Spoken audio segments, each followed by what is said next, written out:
अस्सलाम वालेकुम dear students. आज हम इस वीडियो में डिस्कस करेंगे मेंडेलियन लॉज, जिनको लॉज ऑफ इनहेरिटेंस या जेनेटिक्स के लॉज भी डिस्कस करते हैं। तो इनकी कुछ रीजंस हैं कि मेंडल्स ने जो एक्सपेरिमेंट परफॉर्म किया उसके अंदर जो उसने प्लांट को यूज किया था वो कौन सा प्लांट था, और उसने जस्ट जो गार्डन पी प्लांट यूज किया था उसको क्यों किया था, उसकी कुछ रीजंस हैं। उन रीजंस को हम यहाँ वन बाय वन डिस्कस करते हैं। फिर इसके बाद हम मेंडल्स के जो laws of segregation and law of independent assortment है उनको हम एग्जांपल के साथ यहाँ इसी ही लेक्चर में डिस्कस करेंगे। तो रीजन नंबर वन थी स्मॉल एनुअल हर्बेशियस प्लांट, कि ये एक एनुअल और हर्बेशियस प्लांट है क्योंकि ट्रीज नहीं है, पेरिनियल भी नहीं है कि हम उसका सालों साल वेट करते रहें। और दूसरी जो रीजन थी कि उसने गार्डन पी प्लांट को यूज किया था, complete its life cycle in 3 to 4 month के शॉर्ट ड्यूरेशन क्रॉप थी, शॉर्ट ड्यूरेशन प्लांट था, produces many seeds. Third reason कि एक ही फ्लावर से या एक ही पॉट से बहुत सारे हमें सीड्स मिल जाते थे एक ही क्रॉस से, क्योंकि एक ही फ्लावर्स के ऊपर जब पॉट रखते हैं या एक ही प्लांट के ऊपर, तो इस तरह एक ही प्लांट से या एक ही सीड को जब जर्मिनेट कराएंगे, कल्टीवेट करेंगे, सोइंग करेंगे उसकी, तो उससे काफी सारे सीड प्रोड्यूस हो जाते हैं। Fourth point self pollinating, self pollinated crops थी, क्रॉस पोलिनेटेड भी हो सकती थी इजीली, कि इसके अंदर जो मैकेनिज्म है फॉरेन का या दूसरी चीजों का वो भी नहीं हो सकता था, और अगर खुद से चाहते तो वो करवा भी सकते थे। तो इस वजह से self pollinating true breeds could be obtained, can be cross pollinated, कि कैन बी क्रॉस पोलिनेटेड भी हो सकती थी। सिक्स पॉइंट जो इसकी रीजंस थी, हैज मेनी कंट्रास्टिंग कैरेक्टर्स, कि गार्डन पी के अंदर हमें डिफरेंट टाइप्स के कैरेक्टर्स मिलते हैं, जिस तरह टाल और डवार्फ का अगर सीड की शेप देखें तो राउंड एंड रिंकल्ड, कि जिनमें वाज़ेह फर्क नजर आ जाता है, तो वो थी। Seventh point reproduces sexually producing two distinct mail and female gametes, कि इसका जो फ्लावर स्ट्रक्चर था कि वो सेक्सुअली प्रोड्यूसिंग था और उसके अंदर मेल फीमेल जो ऑर्गन्स है या मेल फीमेल जो सिस्टम है फ्लावर के अंदर वो क्लियरली वाजे था। इस तरह से नहीं था कि मेल सिस्टम और फ्लावर में हो, फीमेल सिस्टम और फ्लावर में हो, तो इस वजह से ये इजी था कि उनकी क्रॉसिंग करवाना या उनकी सेल्फिंग करवाना। 8th point traits are easy to isolate, कि जो ट्रेड्स थे जिनको उसने स्टडी किया था ये जो पी प्लांट्स के अंदर है वो इजीली मेजरेबल थे, को उनको इजीली अंडरस्टैंड किया जा सकता था। Ninth number easy growing plants, के प्लांट्स को भी इजीली ग्रो किया जा सकता था, इसके लिए कोई फास्ट एंड हार्ड रूल नहीं थे, या इसके लिए जो इसकी प्रोडक्शन टेक्नोलॉजी है वो डिफिकल्ट नहीं थी, ये आम सॉइल में या थोड़ी सी ही फर्टिलिटी लेवल पर ग्रो किया जा सकता है। 10th number seeds do not show dormancy, seeds के अंदर जर्मिनेटिंग का जो जर्मिनेशन करने का जो मैकेनिज्म होता है सीड डॉर्मेंसी का, वो भी इसके अंदर इतना नहीं था जिससे कि हम ये कह सकें कि इसके सीड के अंदर जर्मिनेशन का प्रॉब्लम या इस तरह की चीजें इन्वॉल्व हो सकती थी। तो इन तमाम वजूहात की जो 10 पॉइंट्स हैं, 10 रीजंस हैं, इन्हीं की वजह से ही उसने मेंडल ने गार्डन पी प्लांट को सिलेक्ट किया था। प्रोडक्शन इन फ्लावरिंग प्लांट्स, क्योंकि ये पी प्लांट फ्लावरिंग प्लांट था तो इसके अंदर उसकी जो प्रोडक्शन है किस तरह से होती है, मेल और फीमेल किस तरह से इंटरेक्ट करते हैं, तो किस तरह ट्रेड्स एक जनरेशन से नेक्स्ट जनरेशन में ट्रांसफर होते हैं या पेरेंट्स टू ऑफस्प्रिंग की तरफ जाते हैं, तो इसमें हम ये डिस्कस करेंगे। Pollen contains sperm are male sex cells that are produced in stamens, जो स्टेमन्स पार्ट होते हैं, हम प्रीवियस लेक्चर में फ्लावर सिस्टम या फ्लावर का जो रिप्रोडक्टिव मैकेनिज्म है, रिप्रोडक्टिव उसका स्ट्रक्चर है, हम डिस्कस कर चुके हैं। स्टेमन्स, कार्पल, पिस्टल, ये क्या चीजें होती हैं, किस किस तरह से मेल फीमेल पार्ट्स इंटरेक्ट होते हैं आपस में। ओवरी कंटेन्स द एग और ovule, female reproductive cell produced in the pistil. Cell fertilisation क्या होती है, क्रॉस और फियन of male and female gamete sex cell produced by the same individuals. अब same individual mean same plant, हम यहाँ कह सकते हैं कि जो फ्लावर डिफरेंट पार्ट्स के ऊपर हैं वो भी क्रॉस में आएंगे, क्रॉस और फियन of male and female gametes produced by the one individual, same individuals. It occurs in bisexual organisms including most flowering plants, कि ये बाइसेक्सुअल जिनका मेल और फीमेल फ्लावर डिफरेंट हो तो उनको कहते हैं। क्रॉस फर्टिलाइजेशन क्या होती है? Also called allogamy, the fusion of male and female gametes sex cells from different individuals of the same species। Individual मुख्तलिफ होते हैं, मीन टू से कि हम यहाँ प्लांट कह सकते हैं। It occurs in dioecious plant, those having male and female organs on separate individuals। या हम प्रीवियस स्लाइड में डिस्कस कर चुके हैं, it occurs in bisexual organisms, कि एक ही फ्लावर के अंदर दोनों चीजें मौजूद होती हैं, मेल एंड फीमेल भी। और यहाँ डाइशियस मीन्स कि एक ही प्लांट के ऊपर फ्लावर होते हैं लेकिन मेल फ्लावर अलग होते हैं, फीमेल फ्लावर अलग होते हैं। तो इस तरह ये क्रॉस फर्टिलाइजेशन में आता है कि it occurs in dioecious plants, those having male and female organs on separate individuals, के डिफरेंट जगहों पर होते हैं जो उसके फ्लावर होते हैं, कि मेल प्लांट अलग होता है, फीमेल प्लांट अलग होते हैं, ये मेल फ्लावर अलग होता है, ये फीमेल फ्लावर अलग होता है। अब इस तरह नेक्स्ट इसी लेक्चर को कंटिन्यू करते हुए हम पहले क्वेश्चंस डिस्कस कर लेते हैं कि हमारे माइंड में क्या-क्या क्वेश्चन आ सकते हैं और उनको हम किस तरह से एड्रेस करेंगे। What experiment did Mendel conduct? क्या एक्सपेरिमेंट कौन सा किया था उसने? पी प्लांट के ऊपर ही किया था और उसने मैथमेटिकली हमें बताया था कि कोई ऐसा फैक्टर है, इसको भी हम डिस्कस करते हैं। क्वेश्चन नंबर 2 था what is garden pea? P plant कैसा? तो हमने उसका देख लिया कि शॉर्ट लाइफ साइकिल क्रॉप थी। Why Mendel selected garden pea for his experiment? उसके रीजंस हम इसी लेक्चर में डिस्कस कर चुके हैं। What is self pollination and cross pollination? Self pollination means कि एक ही फ्लावर के अंदर मेल और फीमेल पार्ट्स का इंटरेक्ट हो जाना, फर्टिलाइज हो जाना, उनका पोलिनेट हो जाना, पोलन का ट्रांसफर होना फीमेल पार्ट की तरफ एक ही फ्लावर में, और ये डिफरेंट फ्लावर से आता है। व्हाट इज क्रॉस पोलिनेशन के आंसर में। अब टर्मिनोलॉजीज हैं कुछ मेंडल्स के लॉज को डिस्कस करने से पहले, अगर हम इनको अच्छे से डिस्कस कर लें तो हमें लॉज को समझना इजी होगा।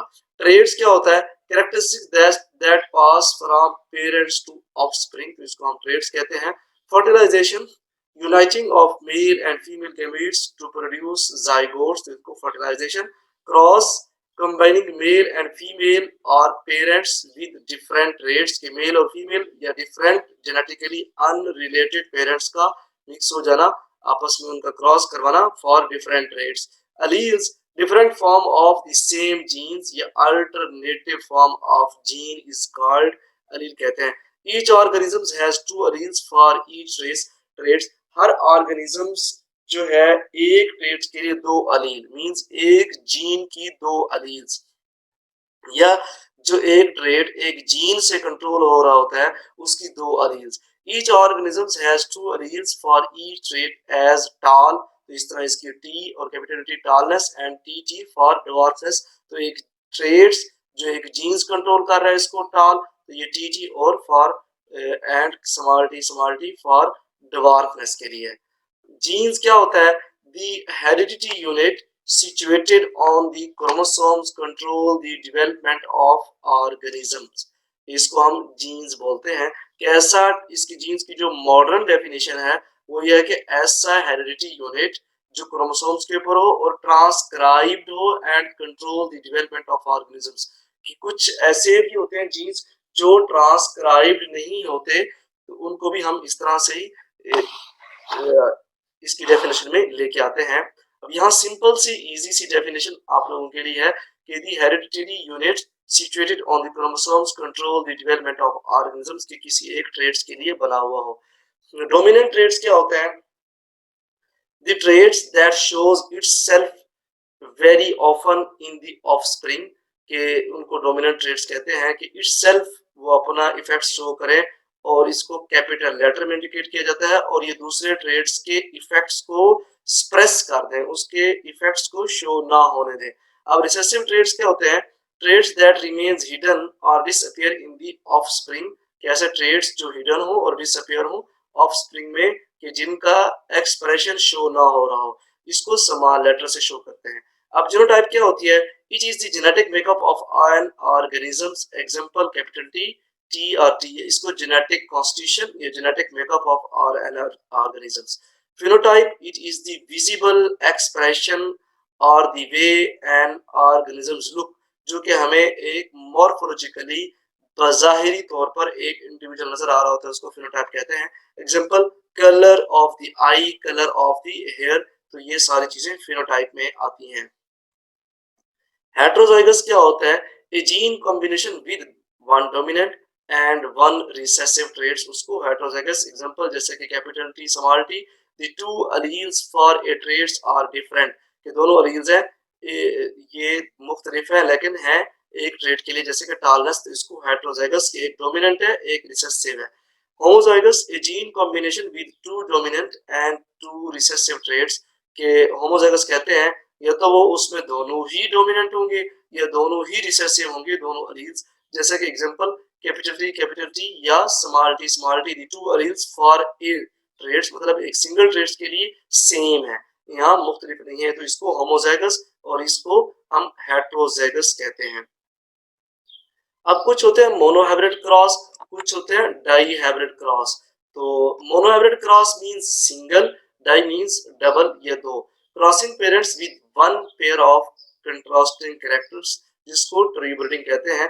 कि मोनोहाइब्रिड क्रॉस के अंदर पेरेंट्स की इस तरह की क्रॉसिंग कि उसके अंदर जो कंट्रास्टिंग कैरेक्टर्स हैं वो मुख्तलिफ हैं, जैसे कि एक कैरेक्टर के लिहाज से वो पेरेंट्स एक दूसरे से मुख्तलिफ हैं, बाकी कैरेक्टर से नहीं है। जैसे कि हम कैपिटल टी या स्मॉल टी यहाँ शो करते हैं, तो जिसमें कैपिटल टी और स्मॉल टी कंट्रास्टिंग ट्रेड्स हैं for height of the plants. अब डाइहाइब्रिड क्रॉस के अंदर crossing parents with two pairs of contrasting characters, के दो पेयर्स ऑफ कंट्रास्टिंग कैरेक्टर्स, जैसे कि क्रॉस ब्रीडिंग प्लांट्स। एग्जांपल्स जैसे कि capital T and capital P, और इस तरह small T and small pp where t and t are contrasting features for the height of plant, कि जिस तरह इसमें tallness है इसमें dwarfness है। इस तरह कैपिटल P जो है वो कलर के लिए है पर्पल, और स्मॉल पी हम येलो इंडिकेट करते हैं सपोज करके। तो इस तरह दो कंट्रास्टिंग कैरेक्टर्स आ जाए एक ही जो पेरेंट्स आपस में क्रॉस हो रहे हैं उनके अंदर, तो उसको डाई हाइब्रिड क्रॉस कहते हैं। जिस तरह टाल और पर्पल और डवार्फ एंड येलो, जस्ट यहाँ टाल और डवार्फ था तो मोनोहाइब्रिड एक ही ट्रेड्स के ऊपर, यहाँ दो ट्रेड्स के ऊपर, तो इसको डाई हाइब्रिड क्रॉस कहते हैं। अब define the following term, fertilization, traits, alleles, genes, ये ऑलरेडी हम डिस्कस कर चुके हैं। What is dominant and recessive traits के एग्जांपल्स, ये इसकी एग्जांपल्स भी हम टाल, डवार्फ एंड पर्पल, येलो, ये भी डिस्कस कर चुके हैं। Explain the genotype and phenotype giving examples, इन चीजों को भी हम जीनोटाइप और फिनोटाइप की डेफिनेशन इसी लेक्चर में डिस्कस हो चुकी। Differentiate between homozygous and heterozygous with examples, इस चीज को भी हम यहाँ इसी ही लेक्चर में देख चुके हैं। नेक्स्ट हमारे पास है पुनेट स्क्वायर, जो मेंडल्स ने एक टेक्निक यूज की थी मैथमेटिकल्स या स्टैटिस्टिकली प्रूफ करने के लिए अपने एक्सपेरिमेंट के रिजल्ट्स को, तो उसको उसने पुनेट स्क्वायर यूज की थी। पुनेट स्क्वायर को हम थोड़ा सा देख लेते हैं एज ए इंट्रोडक्टरी लेवल पे कि है क्या चीज। इसको ब्रिटिश जेनेटिस्टिक्स रीजनल पुनेट ने 1875 में डिस्कवर किया था, ये डेवलप किया था।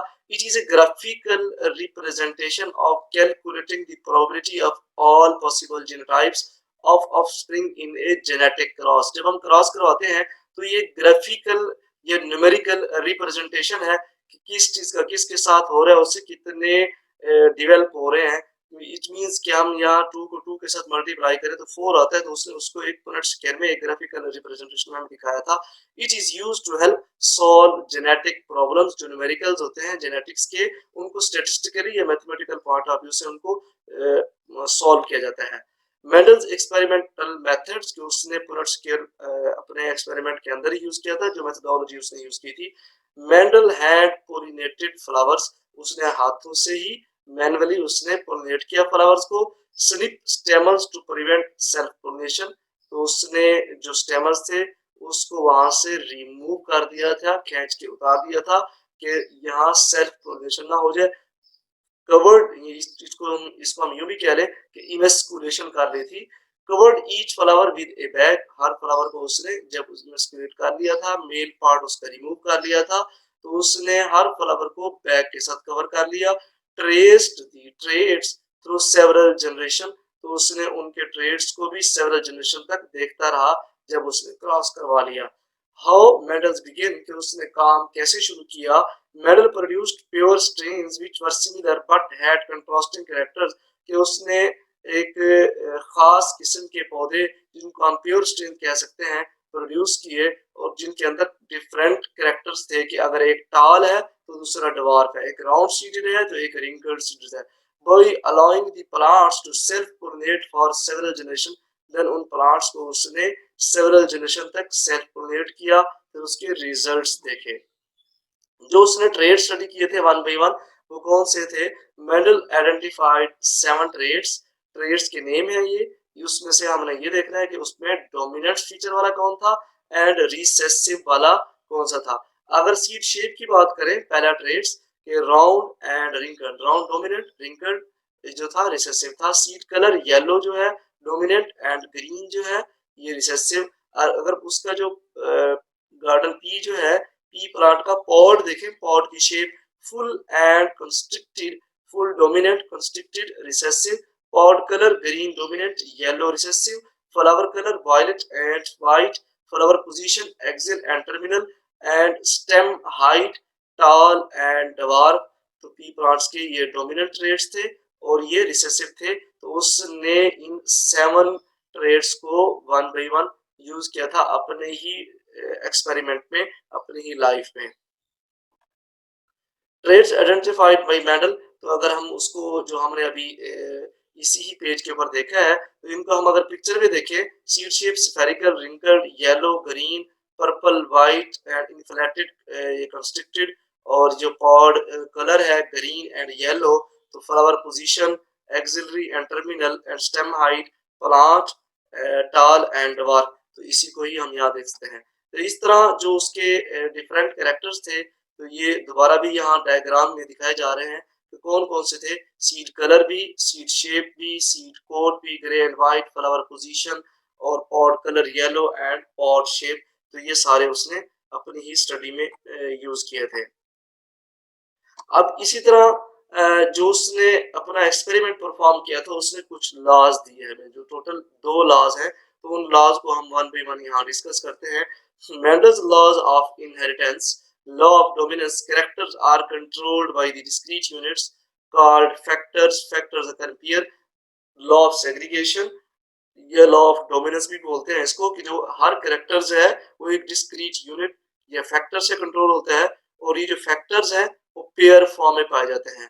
इन a dissimilar pair of factors one member dominate, dominate जिसको डोमिनेट कहते हैं, to the other recessive unless both factors in the pair are recessive, के जो उसमें एक कैरेक्टर है वो डोमिनेंट होगा, उसके फिर 2 अलील्स होंगी, एक अलील रिसेसिव कि उसका एक मेंबर जिसकी हम बात कर रहे हैं, एक dominant to the other recessive, unless both factors in the pair are recessive, कि यहाँ तक कि अगर दोनों रिसेसिव आ जाएं, दोनों मेंबर एक ही ट्रेड्स के, एक ही फैक्टर के, फैक्टर इस वजह से कि मेंडल्स को जीन्स का नहीं पता था तो उसने फैक्टर बोला था यहाँ। तो आजकल हम यहाँ जीन का वर्ड बोलते हैं कि एक जीन के 2 मेंबर हैं, जिस तरह कैपिटल टी, तो इस तरह वो डोमिनेंट होगा कैपिटल टी या स्मॉल टी, जो कैपिटल टी है स्मॉल टी के वो डोमिनेंट होगा, या अगर रिसेसिव होगा तो दोनों होंगे, होमोजाइगस होगा स्मॉल टी, देन वो अपना एक्सप्रेशन शो कराएगा।